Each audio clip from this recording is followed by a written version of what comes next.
राजकारण, समाजकारण, कोकणातील प्रत्येक घडामोड.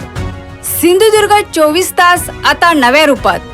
सिंधुदुर्ग संवाद, ताज्या घडामोडींसाठी आताच सबस्क्राइब करा. कणकवली तालुक्यातील असलदे गावातील रिक्त पोलीस पाटील आणि कोतवाल पदांवर तातडीने नियुक्ती करण्याची मागणी ग्रामस्थांनी केली आहे.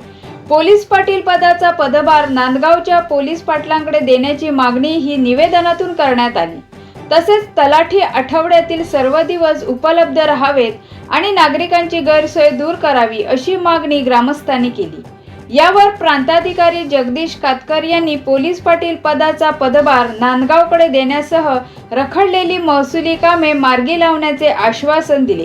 असलदे गावाच्या वतीने आज कणकवली प्रांताधिकाऱ्यांकडे काही मागण्या होत्या. त्या संदर्भात आमचे सरपंच चंद्रकांत डांबरे, माजी सरपंच वांगणकर साहेब आणि आमची गावातील सर्वच मंडळी एकत्रित जाऊन आम्ही निवेदन दिलेलं आहे. आमच्या गावात पोलीस पाटील रिक्त पद झाल्यामुळे पदभार कोळशी पोलीस पाटील यांच्याकडे होता. तो पदभार तिकडे असल्यामुळे आमच्या लोकांना, नागरिकांना पायपीट करून विरुद्ध बाजूने जावं लागत होतं 3 ते 4 किलोमीटर. तर तो पदभार काढून त्यांचा नांदगाव पोलीस पाटील यांच्याकडे देण्यात यावा अशी आम्ही मागणी केली.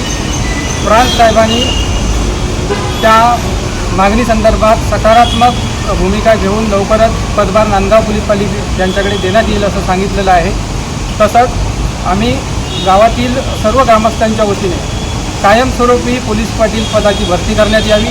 तसेच जे कोतवाल पदसुद्धा आमच्या तलाठी ऑफिसला मिळावा या दृष्टीने आम्ही मागणी केलेली आहे. आणि ह्या मागण्या आमच्या गावातील सर्वसामान्यांच्या लोकांशी निगडीत आहेत. कारण आता पोलीस पाटील कोळशी गावात असल्यामुळे, त्यांच्याकडे पदभार असल्यामुळे आमच्या गावातील लोकांना दाखल्यांसाठी असेल, वंशावळीच्या दाखल्यांसाठी असेल किंवा रहिवासी दाखल्यांसाठी 3 ते 4 किलोमीटर पायपीट करावी लागते. आणि त्या ठिकाणी फोन, मोबाईलची रेंज नसल्यामुळे ते आहेत की नाहीत हेही देखील समजत नाही. त्यामुळे आग्रही मागणी केलेली आहे, त्यांचा पदभार काढून तातडीने नांदगाव पोलीस पाटील यांच्याकडे देण्यात यावा. या संदर्भात सन्माननीय प्रांताधिकारी साहेबांनी ही मागणी आमची मान्य केलेली आहे. लवकरच पदभार नांदगाव पोलीस पाटील यांच्याकडे देण्यात येईल. धन्यवाद. सिंधुदुर्ग 24 तास आता नव्या रूपात. सिंधुदुर्ग संवाद, ताज्या घडामोडींसाठी आताच सबस्क्राइब करा.